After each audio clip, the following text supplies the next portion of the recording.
Today, we're going to talk about content marketing. And throughout this course, we've talked about all the different pieces of marketing, the strategy, the planning, targeting your audience, the kind of marketing you can do. But the very last piece really ties to where marketing is going now, and it's going digital. And so you really need to be thinking about digital marketing and content marketing in your plan. To have this conversation, I've invited my good friend, Professor Jennifer Riley Simone. Jennifer is teaches both content marketing and creative thinking, creative marketing at the Kelley School of Business down in Bloomington. And I am so excited that you'd hop up and join me today. It's my pleasure to talk to you always, always, Lorraine. Well, I am so excited we're going to do this. And I really want to kick it off with when people talk about content marketing, it is a huge topic, lots of pieces. But if you were going to give me a simple definition, what is content marketing? Content marketing is 100% digitally based. And rather than focused on creating sales, it is about connecting to the target market to get them engaged with the brand. So there are never overt buy now conversations within that. It is all more love my brand, delight in my brand, continue to remember my brand in a positive way. And there are so many things that you can do when you are trying to get people excited about your brand. I mean, you can talk about your product, you can talk about how people use it, you can talk about all sorts of things that people need to know if they're going to use your product or service. So, as you're thinking about, okay, we're going to have content marketing, where do you start? I think it's understanding where on the sales funnel you are trying to reach people. I think content marketing is really great at brand awareness, even the consideration phase, and Mm-hmm. definitely with keeping you in the fold of Mm-hmm. the brand fans. So if you are targeting people who are looking at the thing that you sell and they just don't know enough about how to make that decision, that content can be answering questions, all those frequently asked questions, right? But in a fun and engaging way that gets them to pay attention. But if it's people who have no idea that they even need your brand or don't know anything about you, it's more about, hey, this is why you would even want to pay attention to us in the first place. And then I think where content marketing really shines is keeping people engaged even once they know you, because there Mm-hmm. are always bright, shiny objects that will come around the corner. So really understanding why people are drawn to your brand and what's going to keep them going there. Like one of my favorite brands for content marketing is Oreo, because they lean so heavily into their product. They are Mm-hmm. always talking about their product, but they talk about it in really fun, funny, witty ways and also delicious ways. They're constantly showing you how you can use it to make everything you eat even better. But then there's also, that's very product Mm-hmm. oriented, right? Content marketing can help people sell services as well. Mm-hmm. That's where thought leadership comes in, where you're really offering compelling reasons to pay attention to what it is that you do, and then hopefully drive them down the sales funnel to pay you for your services. Absolutely. You know, when you were talking about Oreos, one of the other brands that really stands out to me is Dove. With all of their real world campaigns, they do a lot of ads where they barely mention the product at all. And they're talking about women and beautiful women and what makes a woman beautiful and what makes women real and authentic. And so I connect to those messages. They resonate with me as a woman. And then I'm like, oh, That was Dove. Mhm. And so I think that's kind of both ends of the spectrum, where Oreo is very cookie forward and Dove is very audience forward, Mm. but both build a relationship with you that makes you say, I like that brand.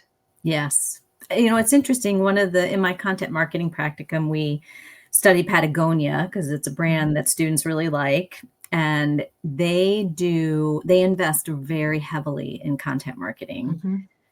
They still write blogs. They're selling sweaters and tents and things like that, right? I don't even know if they sell tents, but they invest in this beautiful storytelling, both in writing and in video and rich imagery. And little of it is about, look at how awesome this Patagonia sweater did Mhm. out in the wild. It's more tapping into the lifestyle that people want to associate with that Absolutely. brand. I mean, and it's really about, do you want to be in the wild? Great. Here's wonderful places to go. And oh, by the way, take this sweater with you. Yes. And when you wear it in New York City, you're still cool. You're still cool. Yes. Yes. All right. So you want to figure out sort of the story you want to tell with your content, where it fits in your marketing funnel, where it fits in your marketing mix. But here's the next piece. Is it a video? Is it a photo? What is it? And how do you decide what kind of content you should be creating? Yes. So I work mostly with small businesses, and our content marketing practicum works with smaller nonprofits for the most part. And I think a lot of decisions need to be made around resources first, because the point is you want to tell the story well.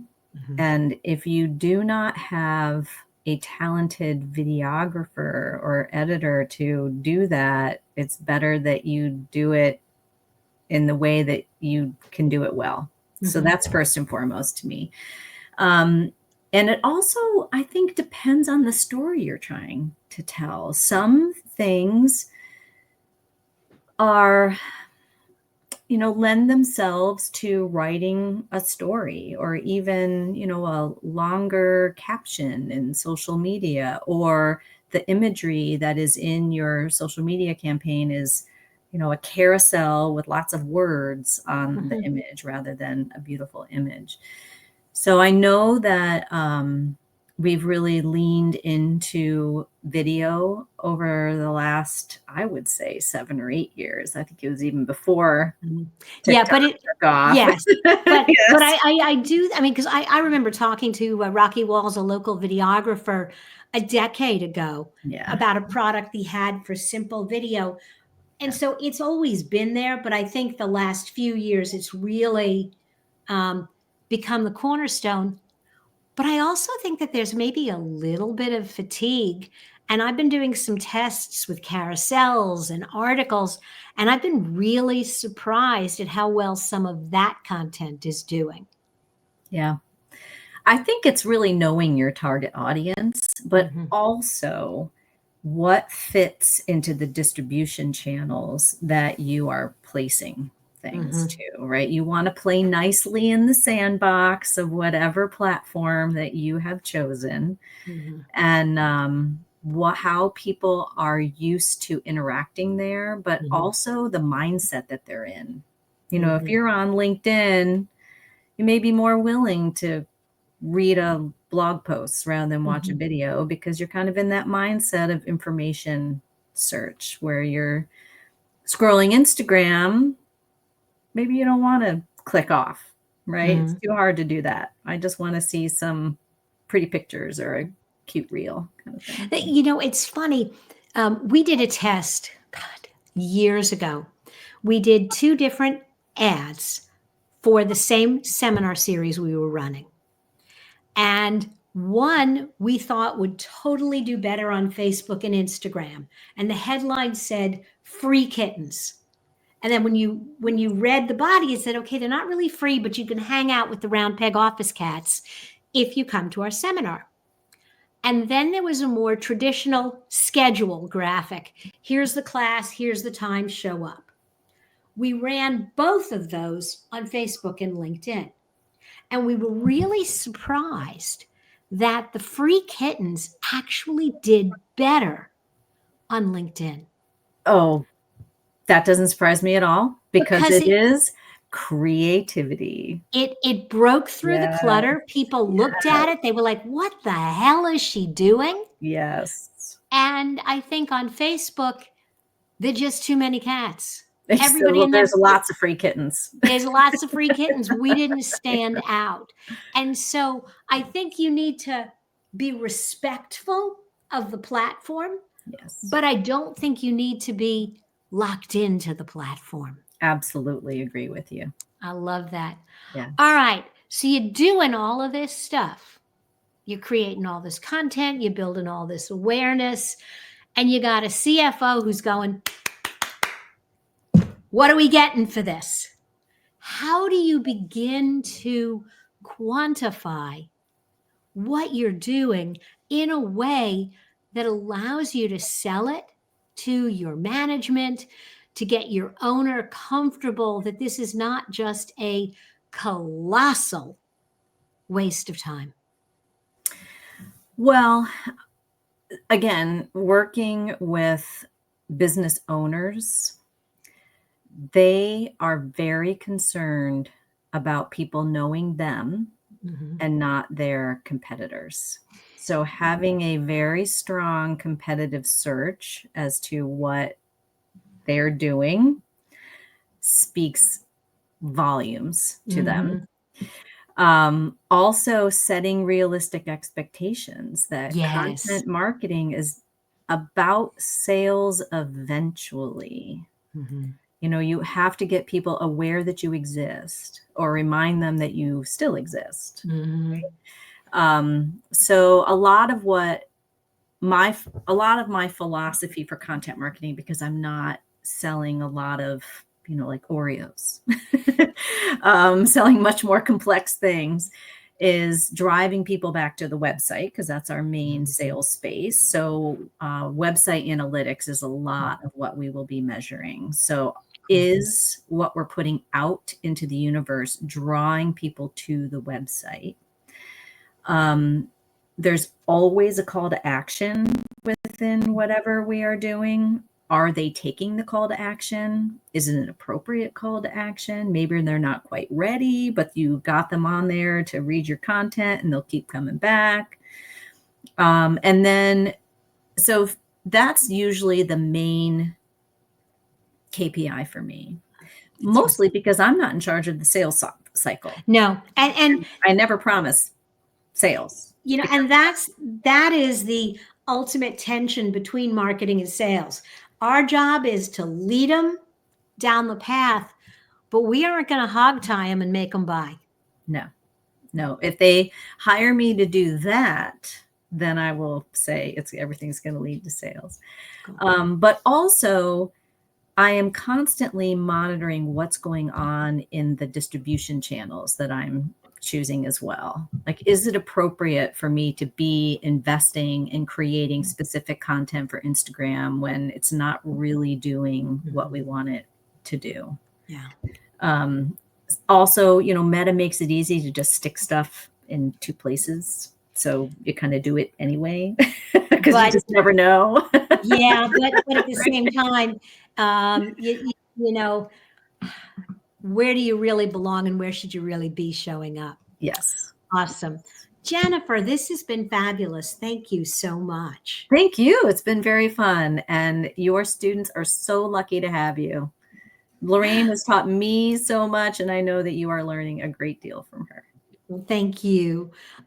If you guys are interested in kind of seeing a little bit more of what Jen is doing, definitely look for Jennifer Riley Simone on LinkedIn. You'll get some great insight into things she's doing.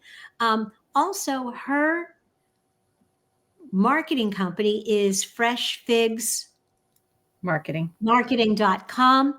Check it out. You'll get a sense of content marketing in action. Sort of.